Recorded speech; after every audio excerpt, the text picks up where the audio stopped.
Today we're going to be talking about John 1, verse 12, and we're going to be using the Bible Hub and go into the Bible Hub. And John 1, verse 12 talks about, "Yet to all who did receive him, to those who believed in his name, he gave the right to become children of God." Now, this is a very, this verse is very powerful when you look at it, because there's a number of different, when you look at the different versions, it says, it gives it a slightly different take. So let's look at New Living Translation there, and we could see, "But to all who believed him and accepted him, he gave the right to become children of God." He gave the right. He gave the right.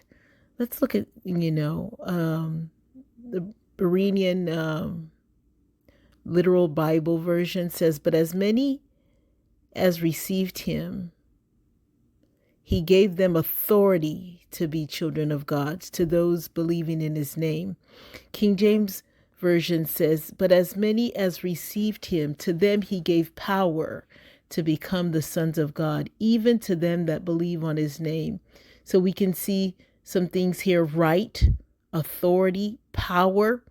It takes power to become children of God, and he gives it, even as it's written in King James.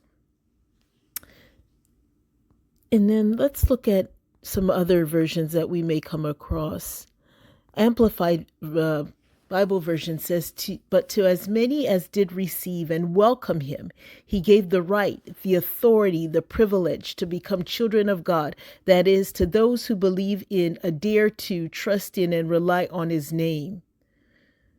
So in the Amplified, we get that for as many that as receive and welcome him, he gave the right, that authority, that privilege to become children of God. That is, to those who believe in, adhere to him, trust in, and rely on his name. So let's see what else there is. Let's see. The Contemporary English Version says, "Yet some people accepted him and put their faith in him, so he gave them the right to be the children of God." So the International Standard Version says, "However, to all who received him, those believing in his name, he gave authority to become God's children." And so we see between the authority, power, right, we see all those different words being used there.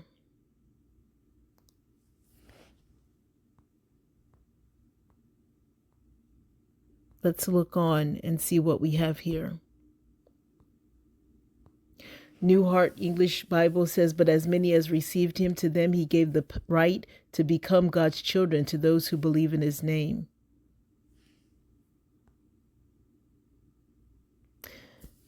Weymouth New Version says, "But all who have received him, to them, that is, to those who trust in his name, he gave them the privilege of becoming children of God." So we see all these various versions there, which is really, really, really important. And then let's go and see, let's come with the 11th verse there. It says, "He came to his own, and his own did not receive him. But to all who did receive him, to those who believed in his name, he gave the right to become children of God." Let's look at some cross references. Hosea 1:10, "Yet the number of the Israelites will be like the sand of the sea, which cannot be measured or counted. And it will happen that in the very place where it was said to them, 'You are not my people,' they will be called sons of the living God."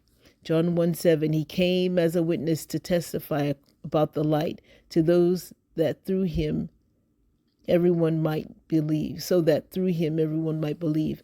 John 1:11, "He came to his own, and his own did not receive him." John 3:18, "Whoever believes in him is not condemned, but whoever does not believe has already been condemned, because he has not believed in the name of Father,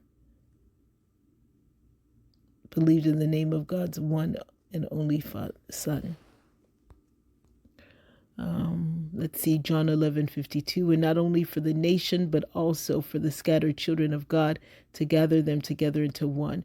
Romans 8:14, for all who are led by the Spirit of God are sons of God. And finally, let's see here. Well, no, we have Romans 8:16, the Spirit himself testifies with our spirit that we are God's children. Isn't that something? The Spirit of God within us testifies with our spirit that we are God's children, that we know we are God's children. The Romans 8:14 that we read previously said, for all who are led by the Spirit of God are sons of God. So it takes being led by the Spirit of God. That in itself, shows that that's proof that you're a son of God when you are, when the Spirit himself testifies that with our spirit. Now, Matthew 10:40 says, he that receiveth you receiveth me, and he that receiveth me receiveth him that sent me. And whoever shall receive one such little child in my name receiveth him. So that goes back to the fact that when you look at that, he that receiveth you receiveth me, and he that receiveth me receiveth him that sent me. Matthew 18:5, and whoever shall receive one such little child in my name receiveth me. Colossians 2:6, as ye have therefore received Christ Jesus the Lord, walk ye in him, since you've received him. So your life is not supposed to remain the same, but walk ye in him. Isaiah 56:5, even unto them will I give in my house and within my walls a place and a name better than of sons and daughters. I will give them an everlasting name that shall not be cut off. See that? And Jeremiah 3:19, but I said, how shall I put thee among the children and give thee a pleasant land, a goodly heritage of the hosts of nations? And I said, thou shalt call me my father, and thou shalt not turn away from me. Hosea 1:10, yet the number of the children of Israel shall be as the sand of the sea, which cannot be measured nor numbered. And it shall come to pass that in the place where it was said unto them, you are not my people, there it shall be said unto them, you are the sons of the living God.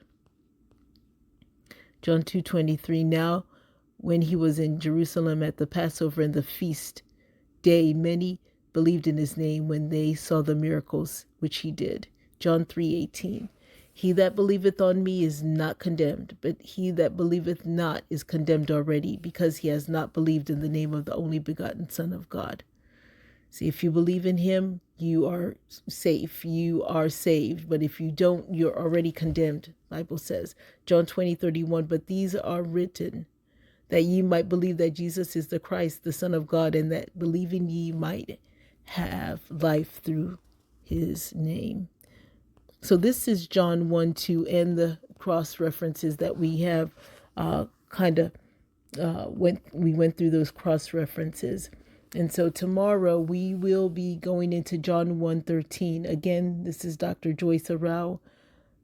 It's been a pleasure being here with you, going over John 1:12, and I look forward to tomorrow, and we'll talk about John 1:13. Bye.